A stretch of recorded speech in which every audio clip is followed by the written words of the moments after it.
Picture this, an industrial shredding machine. It's incredibly loud. It's honestly pretty violent, and it's just actively tearing apart tons and tons of brightly colored fabric scraps. But here's the crazy part. This machine, it isn't destroying clothes. It's literally printing money. Welcome to this explainer, where we're going to break down an absolutely massive industrial revolution happening right now in Bangladesh. See, for decades, these gigantic piles of shredded fabric scraps were just considered useless industrial trash. But today, that exact trash is actually the secret ingredient behind the premium, sustainable fashion you're probably wearing right now. Seriously, think about that $100 premium hoodie you just bought from a high-end store.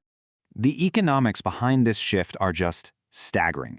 We're looking at a revolution where Bangladesh is taking millions of tons of absolute garbage and turning it into pure cash. We're talking about taking something that historically had literally zero value, or honestly even cost money to dispose of, and engineering it into 100% profit. Now, to really get how this works, we need to introduce the star of our explainer. It's called Jhut. Jhut is the local term for the mountains of garment-cutting waste produced every single day by these factories. Historically, this was just a byproduct. It was pure trash, tossed out for decades, and mostly just a massive logistical headache for factory owners to get rid of.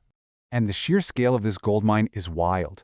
When factories cut out patterns for, say, t-shirts or jeans, up to 15% of that brand new, perfectly good fabric is just wasted. It literally just falls to the cutting room floor. When you're processing billions of garments globally, well, that 15% adds up to an unimaginable mountain of highly usable material.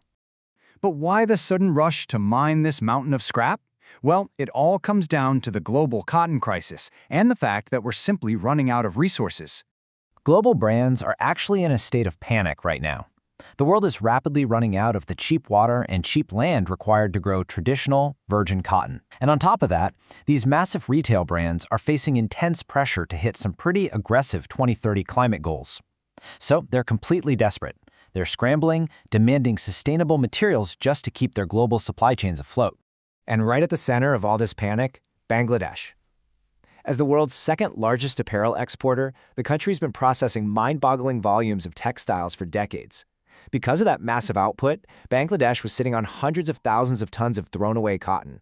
Honestly, without even realizing the immense hidden value of what they had. So how do they transform these piles into a highly sought-after commodity? Let's look at the mechanical recycling process and how the magic happens. Okay, let's dive into this. How exactly do you take a chaotic, multicolored mountain of shredded t-shirt scraps and turn it into premium retail yarn? The answer is a highly specialized process known as mechanical recycling. It happens in 3 crucial steps. First, strict color sorting. This is absolutely vital. If you sort all the red scraps together and all the blue scraps together right from the jump, you completely eliminate the need for harmful chemical dyes later on. Step 2 is the violent shredding, and finally, step 3 is carding. This is a super meticulous process that takes all that chaotic shredded fluff and masterfully aligns it into neat, manageable webs of fiber. I really want to focus on that second step for a second, because the shredding process is highly destructive. We are not just gently unweaving a shirt here, we are violently tearing it apart. This fundamentally alters the physical structure of the material at a microscopic level. It literally snaps the cotton fibers right in half. And tearing apart fabric like that, it creates a serious structural problem. So let's talk about engineering the perfect yarn and solving the weak fiber problem. You can see the direct comparison here. That weak recycled fiber, because it's been violently shredded, it's much shorter and structurally compromised. Compare that to the strong virgin fiber, which is long, fresh, and highly durable.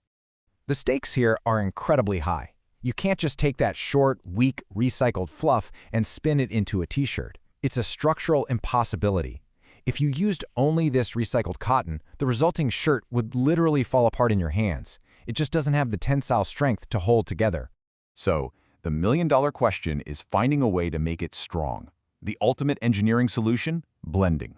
In these highly advanced facilities, they take that weak, recycled fluff and mix it with long, strong virgin cotton, or sometimes recycled polyester. They twist these weak and strong fibers together in a high-speed spinning machine to create an incredibly resilient hybrid. And the results of this blending process are spectacular. This isn't a compromise, it's an absolute upgrade. This hybrid yarn is incredibly strong, it has a beautifully unique texture that high-end designers absolutely love, and, most importantly for the factories, it is highly profitable. It yields a premium yarn that's totally ready for the high-end retail market. Because really, the true genius of this whole operation is the immense financial impact. Let's look at the economics of the circular economy and the macroeconomic payoff. Make no mistake, while this looks fantastic on a corporate sustainability report, this is not just some eco-friendly passion project. This is hard economics. The primary driver of this entire massive industrial shift is massive, unfiltered financial profitability. So what exactly is the brilliance of circularity in action? Let's break down the circular advantage into 3 distinct wins. First, Bangladesh keeps this incredibly valuable waste inside their own country instead of just tossing it. Second, by making their own recycled yarn, they drastically reduce their reliance on expensive imported raw cotton. And third, this is the ultimate economic trick. They buy the raw material once, but they get to sell it twice. This pipeline is doing something profound. It's elevating the entire nation's industry by closing the loop on their own supply chains. Bangladesh is essentially transforming itself from a simple cut-and-make operation where they just assemble garments for other brands into a high-tech material innovator that entirely controls its own destiny. But what does this massive global supply chain mean for you? Well, it's about the future of fashion and your garment's second life.